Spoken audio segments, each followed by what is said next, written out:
আমার রান্না এই ক্রিমি চিজ পাস্তাটা আমার আর আমার বাসার সবার অনেক পছন্দ এবং এটা যেই খেয়েছে প্রশংসা করেছে। আমি এটা সম্পূর্ণ আমার মন মতো করে রান্না করি আর এটা কিছুদিন পর পরে আমি বানাই। যেহেতু সবাই এটা এত পছন্দ করে তাই ভাবলাম এটার রেসিপিটা আপনাদের সাথে শেয়ার করি। তো প্রথমে পাস্তা সিদ্ধ করে নিচ্ছি। এখানে আমি পানিতে একটু তেল দিয়েছি যেন পাস্তাগুলো একটা আরেকটার সাথে লেগে না যায়। এখন বানাবো হোয়াইট সস। যেহেতু বাসায় সেদিন বাটার ছিল না, সো আমি এখানে তেল এবং একদম সামান্য পরিমাণে ঘি ইউজ করেছি। এরপর দিয়ে দিচ্ছি তরল দুধ এবং 2 টেবিল চামচ ময়দা। ময়দাটা দেওয়ার পর কিন্তু অনবরত নাড়তে থাকতে হবে যেন জমাট বেঁধে না যায়। আমি এখানে হ্যান্ড হুইস্ক ইউজ করেছি। জেনারেলি হোয়াইট সসের রেসিপিতে বাটার দিয়ে আগে ময়দাটা ভেজে তারপর তরল দুধ দেওয়ার কথা বলা হয়, না হলে নাকি কাঁচা কাঁচা স্মেল থেকে যায়। কিন্তু আমি অলওয়েজ এভাবে তরল দুধ আগে দিই তারপর ময়দা দিই, না হলে আমার কাছ থেকে ময়দাটা জমাট বেঁধে যায়, পারফেক্ট হয় না। আর তাছাড়া এভাবে করলেও কাঁচা স্মেলটা থাকে না। এরপর এখানে দিয়ে দিচ্ছি চিলি ফ্লেক্স, শুকনা লাল মরিচ হালকা ভেজে গুঁড়া করে দিয়েছি। আর দিয়ে দিচ্ছি চিজ আর পরিমাণ মতো লবণ। বাই দ্য ওয়ে, আমি এখানে পরে আরেকটু তরল দুধ অ্যাড করেছি কারণ বেশি ঘন হয়ে গিয়েছিল। আমার রেসিপিটার জন্য এটা একটু কম ঘন হতে হবে। আর এটা কিন্তু লাস্ট পর্যন্ত এমন অনবরত নাড়তে থাকতে হবে। হোয়াইট সস বানানো শেষ,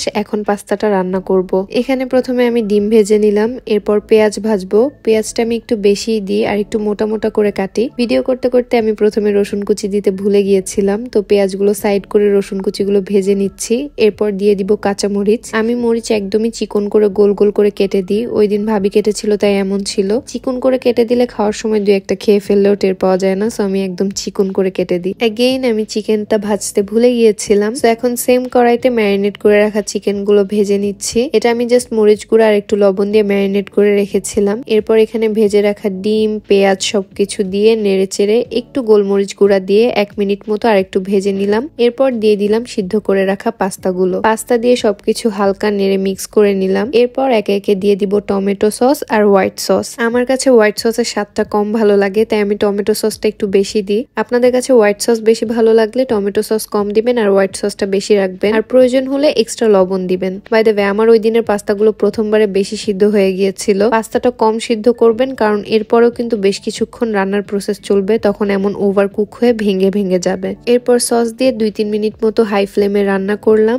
আর আমার পাস্তা রেডি। এরপর আমি এটাকে আবার বেক করি। একটা বাটিতে প্রথমে 1 লেয়ার পাস্তা দিই, এরপর অল্প সস দিয়ে স্প্রেড করে চিজ দিই। अगेन আমার টমেটো সসের স্বাদ বেশি ভালো লাগে তাই এখানেও দিয়েছি। আপনাদের না লাগলে দিবেন না, বাট আমি রেকমেন্ড করব দেওয়ার জন্য। আবার আরেক লেয়ার পাস্তা দিয়ে অল্প সস দিয়ে স্প্রেড করে উপরে বেশি করে চিজের লেয়ার দিয়ে এরপর এটাকে বেক করব। মাইক্রোওয়েভে প্রথমে 1 মিনিট দিয়েছি, এরপর আরো 1.5 মিনিট দেওয়ার পর এই অবস্থা হয়ে গিয়েছে। বাটি তুলনায় পাস্তার পরিমাণ বেশি হয়ে গিয়েছিল তাই। যাই হোক, এই যে আমার একদম চিজে ভরপুর ক্রিমি পাস্তা রেডি। এই সেম রেসিপিটা আদৌ অন্য কোথাও এক্সিস্ট করে কিনা আমি জানি না। আমি এটা সম্পূর্ণ আমার মন মতো করে বানাই। আমার কাছে শুধু হোয়াইট সস পাস্তার টেস্টটা ভালো লাগে না, আবার নর্মাল পাস্তাটাও ততটা ভালো লাগে না। তো আমি আমার মন মতো করে আমার টেস্ট মতো এভাবে সবকিছু দিয়ে একদিন এই পাস্তাটা বানিয়েছিলাম and it turned out so tasty. বাসার সবাই অনেক পছন্দ করেছিল। তো তারপর থেকে আমি এভাবে পাস্তা বানাই আর এটা আমার আর আমার বাসার সবার অনেক পছন্দ। আপনারা এভাবে একদিন বানিয়ে দেখতে পারেন। আই হোপ আপনাদেরও ভালো লাগবে। তো এই ছিল আজকের ভিডিও। Thanks for watching.